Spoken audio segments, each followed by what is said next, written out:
Missouri. Thank you, Mr. Chairman, and it's great to see you again, Administrator Regan. St. Louis and I are here today in support of essential regulations to ensure clean air, clean land, and clean water in every community. As we continue to suffer from the record heat, drought, floods, and wildfires, the Environmental Protection Agency is an essential force at the front lines of addressing the climate crisis and toxic pollution in neighborhoods like ours in St. Louis.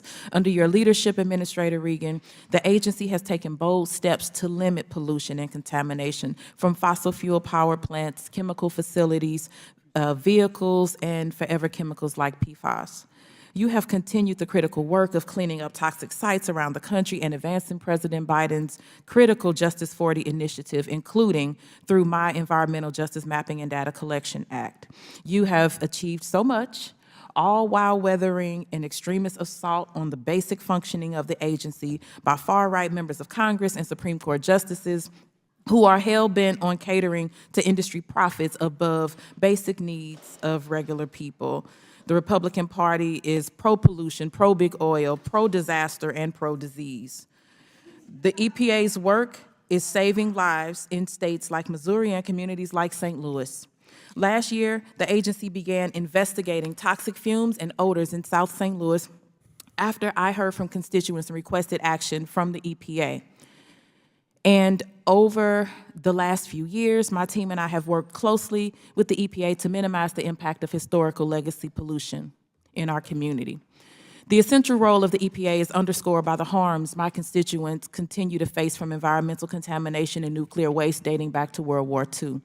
For over 80 years, St. Louis has grappled with the consequences of radioactive waste left over from the Manhattan Project that has contaminated Coldwater Creek, which is a core waterway in our community, and the Westlake landfill, where radioactive waste is buried next to an underground chemical fire. For decades, the federal government both hid and downplayed the risk of this radioactive waste in our district. People in my district who were unknowingly exposed to this radiation are now living with serious chronic health conditions, including several types of rare cancers. As this toxic waste exposure continues to devastate my community, neither the federal government nor the private sector contractors who reaped profits from it have provided financial compensation to the victims of the Manhattan Project in my district, and we know who this exposure disproportionately impacts. When we look at Black children in the city of St. Louis, they account for more than 70% of children suffering from lead poisoning. Our Black and brown children in our community are also 10 times more likely than white children to go to the emergency room for asthma. That's why these issues are personal to me. It's why I worked with Ranking Member Raskin to secure a GAO report on how to improve remediation efforts at nuclear contamination sites.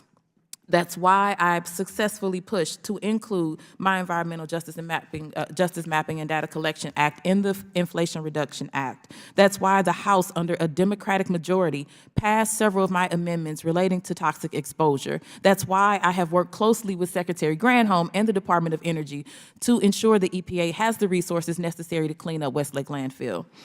And that is why I am pushing hard for Congress to reauthorize the Radiation Exposure Compensation Act, which provides health screenings and compensation for people sickened by U.S. testing of nuclear weapons, as well as expanded to communities like St. Louis and other areas that have been historically excluded.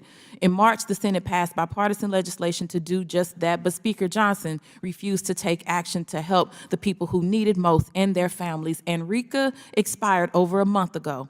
That is appalling. It's an appalling failure of governance by the Speaker, and disproportionately Black and brown communities like mine continue to bear the brunt of our government's failure to tackle the crisis of toxic waste and climate change. That is what we mean when we talk about environmental justice and the Green New Deal and investments in clean energy. We're talking about doing everything we can to ensure every single person has access to clean air, clean water, no matter where they live, no matter their skin color or how much money they have. So Administrator Regan, which communities are disproportionately affected by environmental contamination, and what are the tangible benefits when contamination is successfully remediated? Well, I'd like to say that, first of all, thank you for your leadership on this topic. And as I've traveled the country, whether you're poor in Appalachia or Lowndes County, Alabama, or St. Louis, the disproportionate impact on children and on people is unacceptable.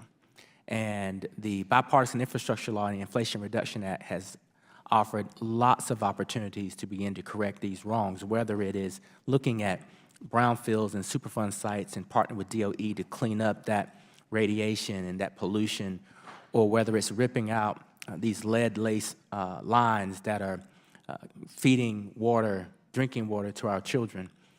We have seen a profound effect across this country for low-income, Black, brown, tribal communities, thanks to the partnership between Congress and the President in both Bill and IRA, and we'll continue to see that. And let me just say that whether you're in the South or the North, when you see pipes protruding from homes and the waste going into the very yards that the children are playing in, because there's not a wastewater treatment facility in place, your heart really goes out. And so thank you for inviting me to your district to look at improving that wastewater treatment facility.